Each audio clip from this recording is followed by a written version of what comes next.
Ce message te fait passer pour ce que tu n'es pas et il faut absolument que tu arrêtes de l'utiliser dans tous tes messages, que ce soit professionnellement ou personnellement et surtout professionnellement. Il ne faut pas utiliser ce genre de message. On va en parler dans cette vidéo. Mais avant de te donner ce message, j'aimerais te parler de l'authenticité. À quel point c'est important d'être authentique. Si tu ne me connais pas, c'est une valeur que j'ai depuis très longtemps. Quand j'ai accompagné des hommes en séduction, même des femmes, quand j'ai accompagné des hommes en perte de poids aussi, que j'ai accompagné des entreprises dans leur développement, j'ai toujours été authentique et ça m'a valu des raccourcis, une gestion des conflits améliorée. Bref, l'authenticité, la vérité est fondamentale. Ne perds pas ton authenticité, apprends à t'exprimer avec ton authenticité, c'est vraiment la base. On va voir ça plus en détail. Laisse-moi te parler de cette quête de l'authenticité. Premièrement, c'est important d'être authentique dans un monde de faux semblants. On est très dans l'apparence, malheureusement. Et donc, on a envie de casser ça. En tout cas, moi, je ne sais pas toi, mais moi, j'ai envie de casser ça. J'ai envie d'être authentique. J'ai envie de m'exprimer tel que je suis. J'ai envie d'exposer ma vérité, qu'elle soit bonne ou mauvaise. Et de toute façon, dès que c'est mauvais, je le travaille et je fais en sorte que ce soit beau. Et de cette façon, j'inspire les autres aussi à travailler leur zone d'ombre en quelque sorte pour améliorer leur part et puis leur part d'ombre et puis dans un sens, améliorer le monde. Donc, l'authenticité, pourquoi? Au grand pourquoi c'est important. Premièrement, l'authenticité fait avancer tout le monde. On vient de le voir, quand tu es authentique, d'accord, tu avances. Tu es en train de toi te remettre en question de par cette vérité interne.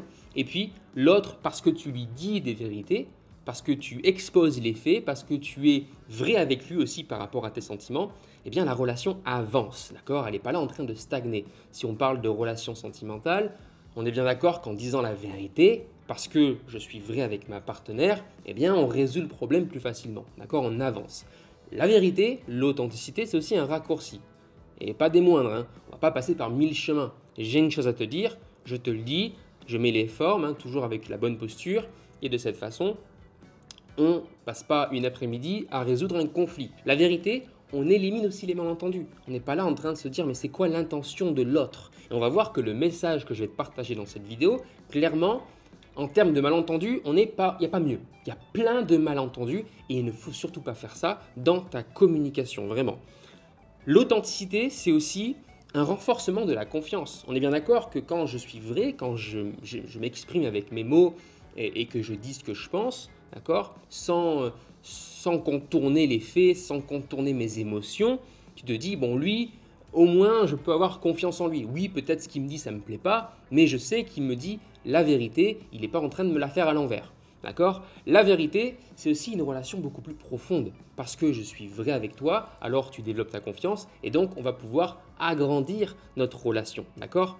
J'ai beaucoup d'affection pour la vérité. La vérité, ça encourage aussi l'ouverture chez l'autre, naturellement, parce que tu es vrai, il va aussi vouloir être vrai avec toi. En tout cas, il n'aura pas d'autre choix. Et tu vas te rendre compte aussi s'il n'est pas vrai. Quand on travaille sur sa vérité, qu'on la partage, on voit très vite si en face, on évite la vérité ou pas. La vérité, ça réduit le stress aussi. Qu'est-ce que ça fait du bien de dire sa vérité, d'assumer sa vérité, qu'elle soit bonne ou mauvaise, qu'elle soit à travailler ou pas. On lâche la pression, quoi. Ok, je suis pas parfait, tu vois, je l'assume et c'est ok, tout se passe bien finalement. Ça fait du bien, on enlève les masques là et on accepte sa vérité justement aussi pour s'améliorer. Et puis ça va inspirer l'autre, la vérité, à faire de même. Il va aussi enlever son masque et de cette façon, on se retrouve quelque part pour connecter. Tu vois à quel point la vérité est importante. Maintenant, je vais te présenter le message qui t'empêche d'être authentique, qui tue ton authenticité. Et clairement, je vous le dis, je ne veux plus le voir. Je ne veux plus le voir. En tout cas, moi, il fritille avec ma valeur de vérité. Il fritille avec. Et de suite, quand je vois ça, je me dis, à quoi il joue? Je me dis, quand je regarde cette personne, je me dis, à quoi elle joue cette personne? Qu'est-ce qu'elle fait? Qu'est-ce qu'elle cache? Et je vois bien qu'il y a de l'ego derrière.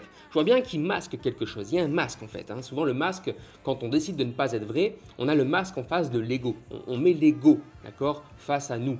Okay, sauf que l'ego, on s'en fiche. Ce qui compte, c'est qui on est vraiment. Ce n'est pas notre ego qui nous fait croire qu'on est quelqu'un alors qu'on n'est personne. Okay, donc, on va enlever ce masque et laisse-moi te partager les 10 raisons de ne pas utiliser ce message. C'est important qu'on décompose ces raisons avant de te donner ce message. Et tu verras, il est tout bête ce message, mais c'est important qu'on voit à quel point il tue ton authenticité.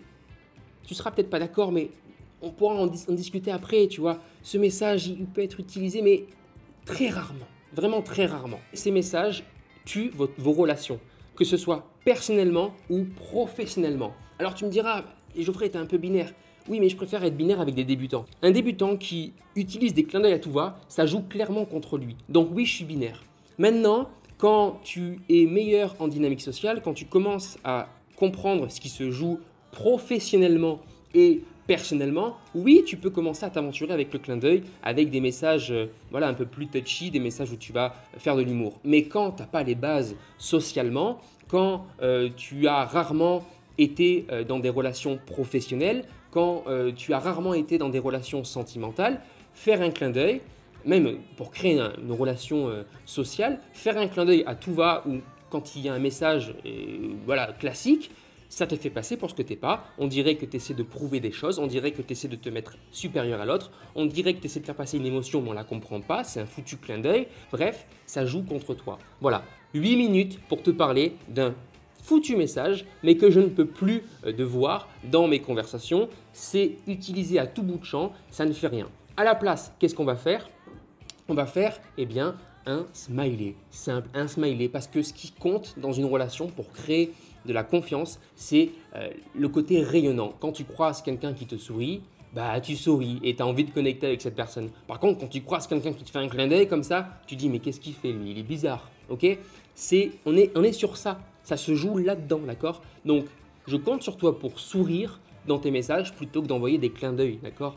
Les clins d'œil, ça ne marche pas pour créer une relation.